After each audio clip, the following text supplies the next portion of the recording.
Hello everyone. Today we will start your second unit, chapter 6, which is on Union Executive, President and Vice President.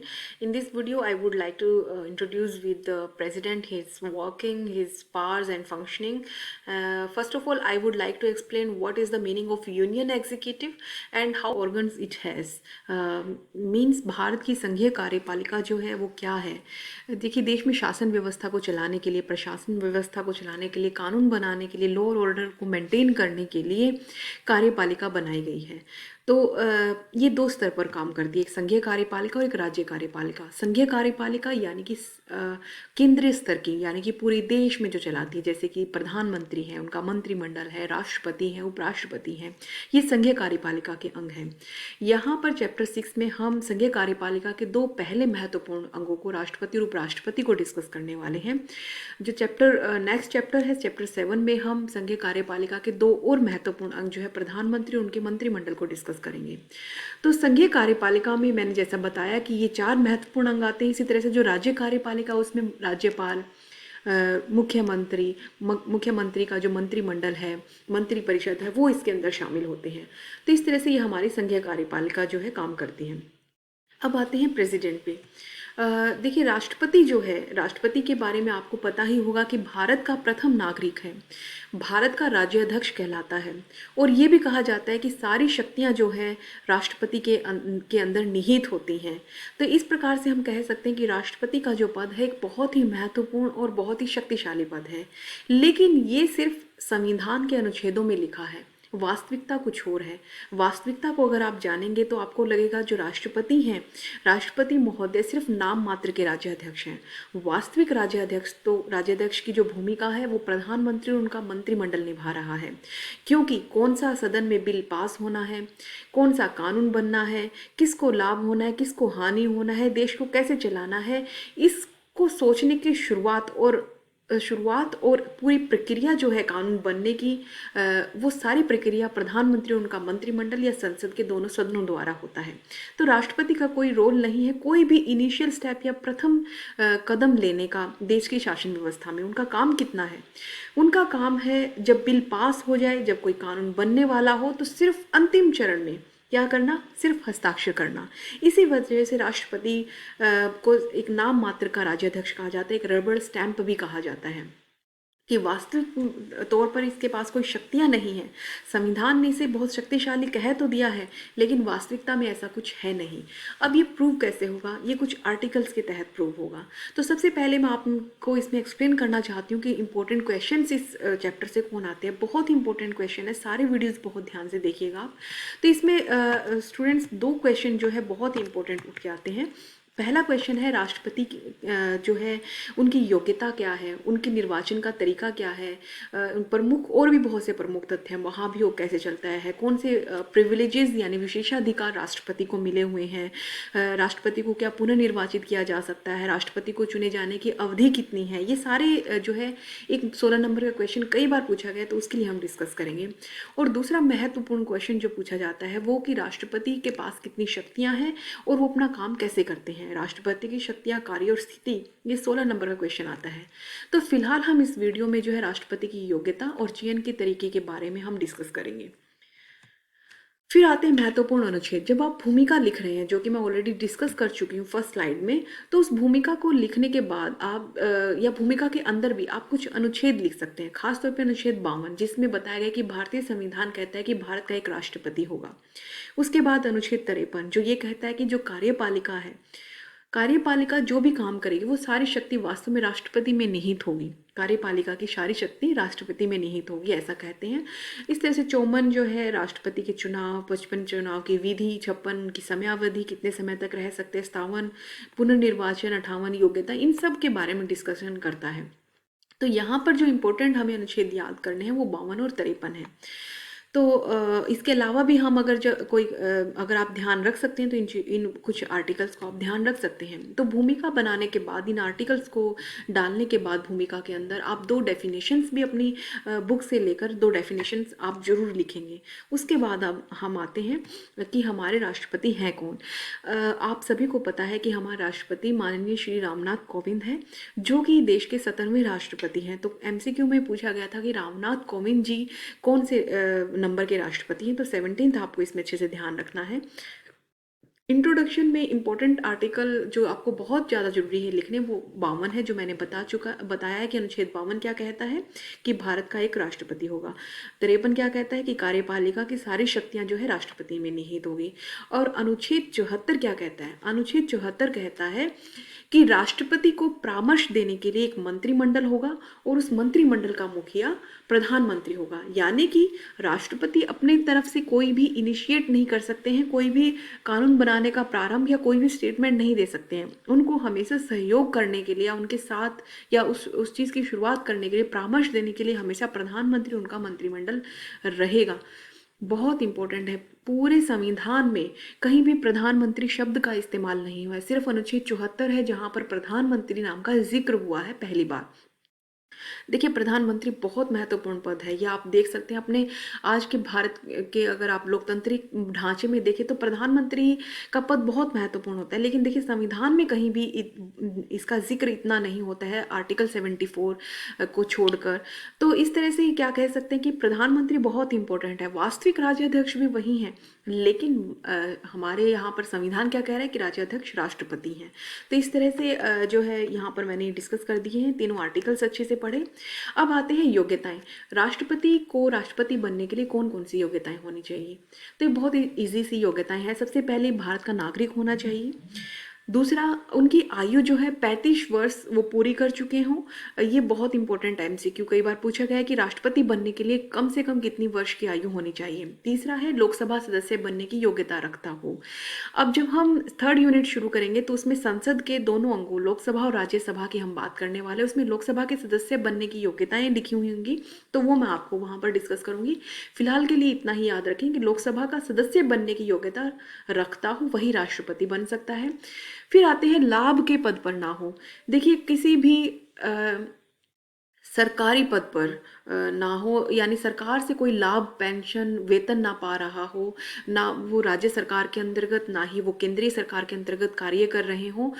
अगर वो ऐसा कर रहे हैं, ये सारे लाभ के पद हैं जो सरकार से प्रभावित है, सरकार के नियंत्रण में, और सरकार उन्हें वेतन देती है, वो सारे पद लाभ के पद कहलाते हैं। अगर कोई राष्ट्रपति बनना चाहता है तो उनको ऐसे पदों से पहले इस्तीफा देना पड़ेगा, तभी वो राष्ट्रपति का चुनाव लड़ सकते हैं। तो ये जो 4 महत्वपूर्ण योग्यताएं हैं, ये हमारे संविधान में दी गई हैं राष्ट्रपति बनने के लिए। फिर कुछ योग्यताएं जो है बाद में जोड़ी गई हैं। खास तौर पर राष्ट्रपति चुनाव का जो नामांकन करना होता है, उसके लिए जो है जमानत राशि निर्धारित की गई है, और प्रस्तावक और अनुमोदक, ये 2 नाम निर्धारित किए गए हैं। बहुत अच्छे से ये लास्ट वाला जो योग्यता है आप ध्यान से सुने। देखिए, मैं फिर से रिपीट करती हूँ कि एक तो जमानत राशि निर्धारित की गई है, दूसरा क्या किया गया, प्रस्तावक और अनुमोदक निर्धारित किए गए। ये 3 शब्द अच्छे से ध्यान रख लें। अब ये होते क्या हैं? देखिए, इनकी जरूरत क्या पड़ी पहले ये समझिए। राष्ट्रपति के चुनाव में खड़े होने के लिए बहुत सारे नॉन सीरियस कैंडिडेट भी, जो सीरियस नहीं है बिल्कुल भी, वो भी आकर नामांकन लड़ने लगते थे। राष्ट्रपति के चुनाव, एक पद के लिए बहुत सारी संख्या खड़ी ना हो जाए, इतना बड़ा पद है जिसे प्रथम नागरिक कहा गया है, देश का राष्ट्राध्यक्ष कहा गया है। उसको कोई नॉन सीरियस कैंडिडेट, जो सीरियस नहीं है, जिसे पता है कि मैं नहीं जीतने वाला हूँ, या फिर जो है मुझे शायद एक वोट भी ना मिले, तो ऐसे कैंडिडेट्स को दूर करने के लिए ये 2 शर्तें निर्धारित कर दी गई हैं। एक तो जमानत राशि निर्धारित की गई है। जमानत राशि कर दी गई है 15,000 रुपये, कि राष्ट्रपति के लिए आप अगर चुनाव के लिए नामांकन पत्र भरने जा रहे हैं तो पहले 15,000 रुपये जो है आप जमानत राशि जमा करवाइए, जो कि सीधा रिजर्व बैंक को जमा होती है। अब ये जमानत राशि क्या होती है? राष्ट्रपति अगर हार गए तो ये 15,000 रुपये वापिस नहीं दिए जाएंगे। अगर टोटल वोट का, ये एक इम्पोर्टेंट आपको फैक्ट जमानत राशि जो है कब वापस हो जाती कर दी जाती है। मान लीजिए किसी ने नामांकन भरने से पहले जमानत राशि जमा करवा दी है, लेकिन उसकी जमानत राशि तब जब्त हो जाएगी अगर उसने जो है जब इलेक्शंस होने के बाद जब रिजल्ट आता है और टोटल वोटिंग का जो हुई है उसका कम से कम 1/6 भाग ना प्राप्त कर लिया हो। अगर 1/6 से कम है तो उसकी सारी जमानत राशि उड़ जाएगी, तो उसे वो पैसे वापस नहीं मिलेंगे। तो यहाँ पर नॉन सीरियस कैंडिडेट क्या है, उनको सबसे पहला झटका ये देने की कोशिश की है कि आपको 15,000 रुपये जमानत राशि जमा करवानी पड़ेगी। अगर आप 1/6 भाग नहीं लेते हैं तो वो जब्त हो जाएगी।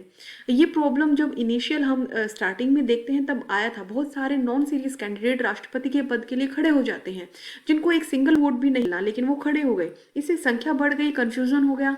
तो ऐसे में ये निर्धारित कर दिया गया 1952 राष्ट्रपति निर्वाचन के तहत कि एक जमानत राशि निर्धारित की जाएगी। अगर वो जो मतदाता जो वो राष्ट्रपति पद के लिए खड़ा हुआ है वो अगर वो 1/6 भाग टोटल वोटिंग का नहीं पा सकता तो उसकी जमानत राशि जब्त हो जाएगी। तो और दूसरी इम्पोर्टेंट है कि प्रस्तावक और अनुमोदक के नाम निर्धारित कर देना। अब वर्तमान में भारत में अगर कोई राष्ट्रपति के पद के लिए नामांकित होने वाला है तो उसे 50 प्रस्तावकों के नाम और 50 अनुमोदकों के नाम होने चाहिए। अनुमोदक जो है प्रस्तावित करने चाहिए। तो ये कौन होते हैं प्रस्तावक अनुमोदक? वास्तव में जब राष्ट्रपति का चुनाव होता है इसमें जो भाग लेने वाले होते हैं उसको एक निर्वाचक मंडल कहते हैं। अब इसमें भाग कौन कौन लेने वाले हैं वो अगली वीडियो में मैं आपको बताऊंगी।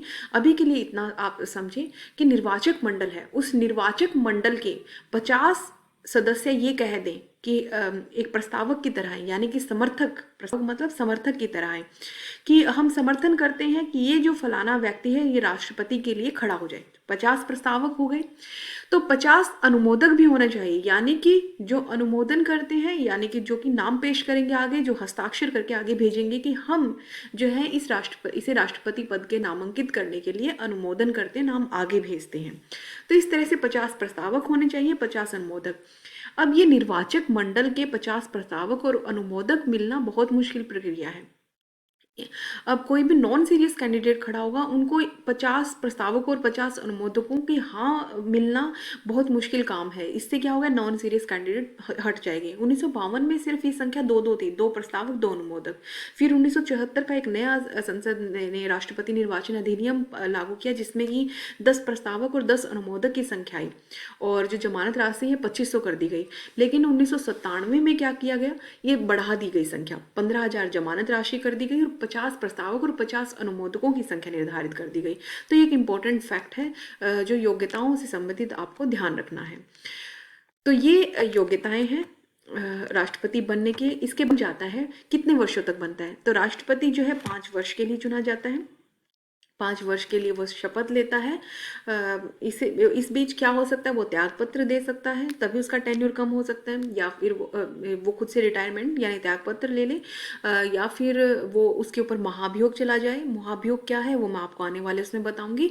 महाभियोग चला जाए या फिर जो है किसी वजह से उनको बीच में छोड़ के जाना पड़े, तो ऐसे में क्या है कि राष्ट्रपति का पद उतने ही तक सीमित रहेगा।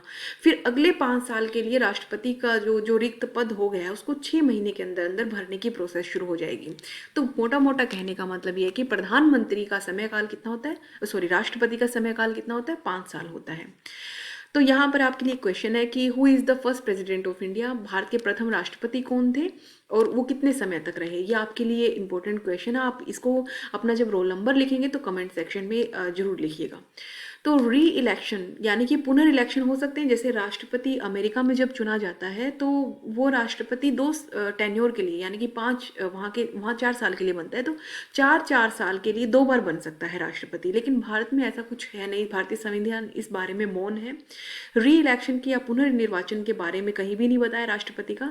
लेकिन ये परंपरा में शामिल हो गया है कि अगर एक बार कोई राष्ट्रपति बन जाता है भारत में तो उसको दोबारा राष्ट्रपति नहीं बनाया जाता। लेकिन संविधान में ऐसा री इलेक्शन के बारे में कुछ नहीं इतना डिफाइन कर रखा है, जैसे कि राष्ट्रपति अमेरिका में डिफाइन है कि वहाँ पर 2 बार बन सकते हैं।